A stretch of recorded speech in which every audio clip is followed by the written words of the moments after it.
This is Cameisha, founder of Sistaafya. I'm greater than yesterday, but will be even greater tomorrow. So when we talk about health, most people talk about holistic wellness, but why do people start with physical wellness or how people eat instead of the way people think? From a young age, I believe we're taught to take care of ourselves physically, but we're not necessarily taught how to take care of ourselves mentally, and when we're not feeling good, what to do. So I think it really starts at a young age. There are a lot of schools now who are implementing social emotional learning as a part of their curriculum because people are recognizing more and more that we have to teach and support children at a young age so they grow to be healthy adults. And health does not just include how you physically feel, but includes how you mentally feel as well. And I also like to point out that there is heal, H-E-A-L, in health, right? So we think about health as healing, and we think about our minds as needing healing just as much as our bodies, then we can really support the next generation. Sistaafya, LLC, our mission is to sustain the mental wellness of Black women through sharing information, building community, and connecting Black women to quality mental wellness services. How do you think there's a stigma on mental wellness in the Black community? I think that there is a stigma on mental wellness in the Black community for a couple of reasons. If we look at, like, historically, we have had a mistrust of the healthcare system. Anything that said health and care in hospitals and doctors, we have not trusted. And so even though a psychiatrist and a psychologist, a social worker, any helping professional counselor are in some ways historically are seen a part of that, right? So when I think about my grandmother passed away suddenly, but it's because she didn't trust going to the doctor. Then when she went to the doctor, she got like half her leg cut off, right? So it's those type of things generationally which make good sense, but also at the same time prevents us from actually addressing what's going on with us. I will also say, even though I don't like bringing it up all the time, the strong Black women or the strength and resilience of Black people as being a scapegoat for not addressing issues that are actually happening. So because I'm a strong Black man, a strong Black woman, I do not need help, right? Or I can handle things on my own. I can, persevere through all this crap. And that has actually also been a reason why I think the stigma is there, because when you're seen as not being strong, when you're seen as maybe needing a little support, needing a little bit more extra help, then it's like, oh, you need to get it together. Like, the people you come from, like, we're kings, queens, all that other stuff, whatever. So I think that also contributes to the stigma. And then one of the things that also I think is a challenge when we don't see people like us who are out there speaking. So, like, I'm an example of somebody who looks like an everyday Black woman, and I have a mental health condition, and there's so many of us out there like that. And now we're seeing celebrities come forward, like Mariah Carey stepped forward, Jennifer Lawrence, Michelle Williams, she just checked herself into a mental health facility, Kanye West. Like, we're seeing all these people come out who have mental health conditions. It's like, hold up, like, he got it and she got it, and look what she's doing, look what she's accomplished, and she's getting help. Why can't I get help?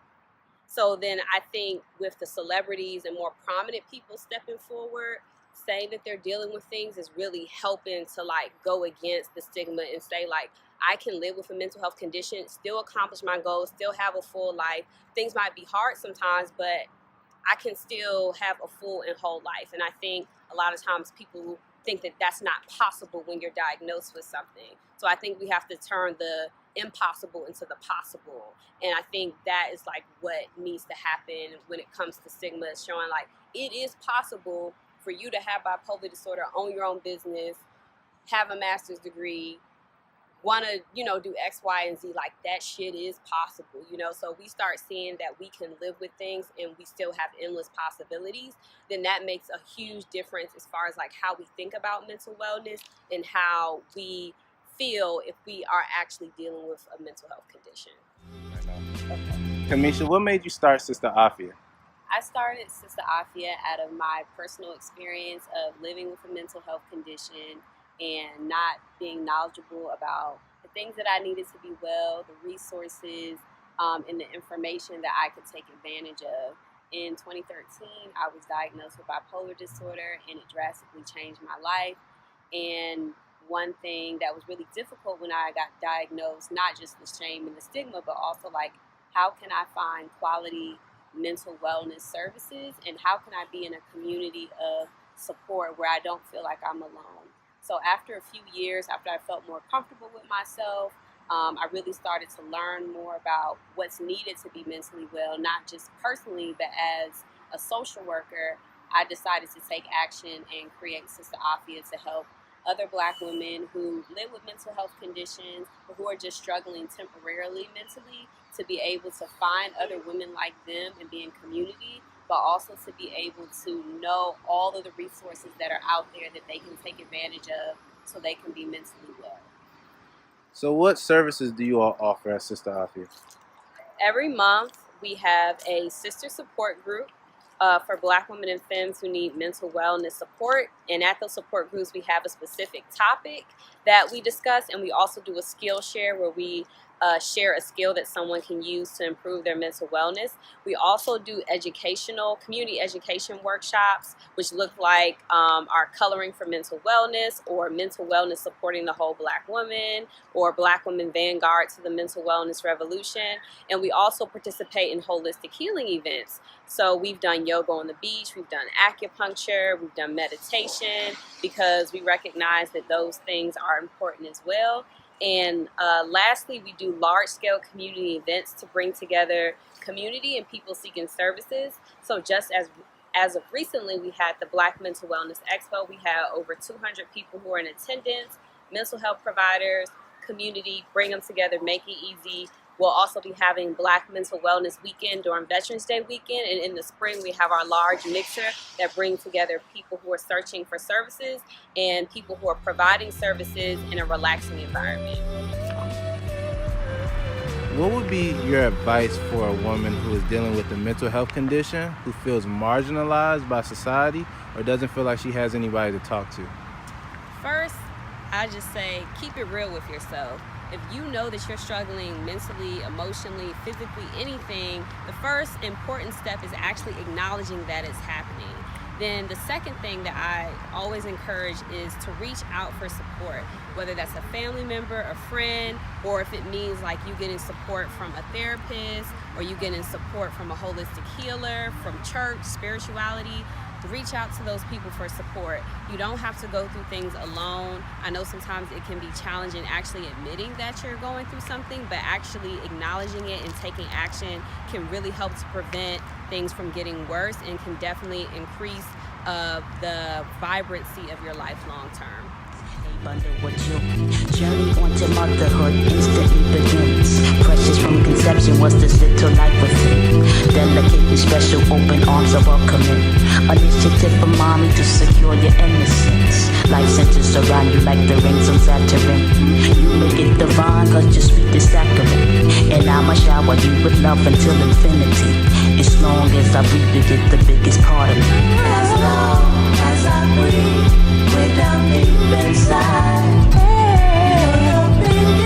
So can you speak a little bit about your journey from one, dealing with bipolar disorder, to starting a business to help women with their mental health, but now having to bear the burden of not only other women but yourself? And how does that journey look like? What can you tell us about your experience?